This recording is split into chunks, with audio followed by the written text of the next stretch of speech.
ایک ایسے طریقے کا جادو ہے جس سے انسان کی جان چلی جاتی ہے، سحر آف مرڈر، ٹھیک ہے۔ یہ سحر اتنا خطرناک ہوتا ہے، کسی سے دشمنی نکالنے کے لیے لوگ کسی کی جان بھی لے لیتے ہیں۔ یہ جادو اتنا آسان نہیں ہوتا ہے، اور اس کے لیے بہت ہی مضبوط جادوگر رہتے ہیں جو شیطان کے تھرو کام کرواتے ہیں۔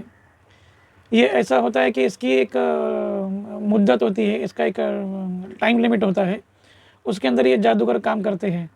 کسی کا 3 دن، کسی کا 1 مہینہ، کسی کا 40 دن۔ تو جیسا وہ جادو کروانے والا اس کو پیسہ دیتا ہے جادوگر کو، وہ حساب سے اس کی مدت سیٹ کر کے وہ جادو کرتا ہے۔ اس کو جادو کی بھاشا میں لوگ مٹھ کرنے بھی کہتے ہیں۔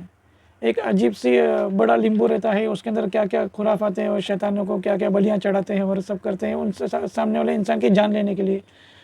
اور جب وہ آتی ہے ہواؤں کے ذریعے شیطانوں سے تھرو کام کیا جاتا ہے، اس کے ساتھ شیطان چھوڑے جاتے ہیں۔ وہ اس جادو کو لے کر آتی ہے سامنے والے کے سامنے، جس کے اوپر جادو کیا گیا ہے، باقاعدہ اس کو وہ چیز دکھتی ہے اور اس کو وہ چیز ہٹ کرتی ہے، اور ہٹ کرتے ساتھ ہی وہ انسان کی جان ختم، جگہ پہ انسان گر جاتا ہے اور اس کی موت ہو جاتی ہے۔ اس جادو کو کہتے ہیں مٹھ کرنی۔ یہ بہت ہی خطرناک جادو رہتا ہے۔ یہ اکثر لوگ اپنی دشمنیاں نکالنے کے لیے اس کا استعمال کرتے ہیں۔ تو اللہ تعالیٰ ان سب چیزوں سے، ان برائیوں سے سب کی حفاظت فرمائے، ان جادوگروں سے، ان جادو کروانے والوں سے بھی اللہ پاک سب کی حفاظت فرمائے۔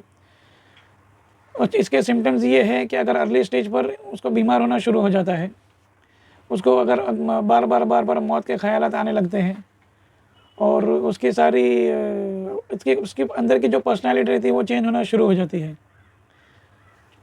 اور اس کو عجیب طرح کے ایلوژنز آنا شروع ہو جاتے ہیں۔ عجیب چیز اچھا کھڑکی میں دیکھے گا یا دروازے میں دیکھے گا تو اس کو عجیب سی چیزیں دکھے گی، گھر کے اندر عجیب چیزیں دکھیں گی۔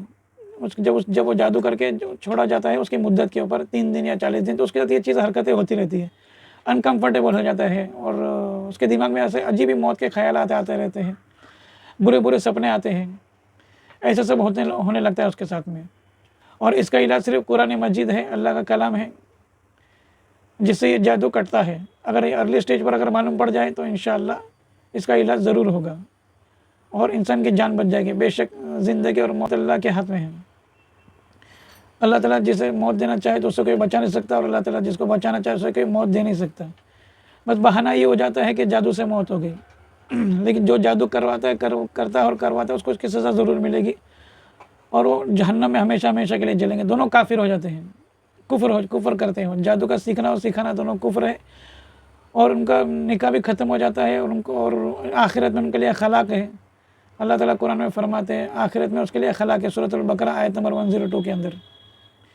اس کا ٹھکانہ جہنم ہے، جادو سیکھنا اور سکھانے والے کا، اور کروانے والے کا اور کروانے والے کا، دونوں کا سب کا ٹھکانہ کیا ہے؟ جہنم۔ زندگی بھر جہنم میں جلیں گے وہ۔ تو اللہ تعالیٰ ان ساری برائیوں سب کی حفاظت فرمائے، اور بھی ایسے ویڈیوز میں آپ کے لیے لے کر آؤں گا انشاءاللہ۔ تو میرے اس اکاؤنٹ کو شیئر کریں، اور فالو کریں، لائک کریں، آگے بڑھائیں انشاءاللہ۔ السلام علیکم ورحمۃ اللہ وبرکاتہ۔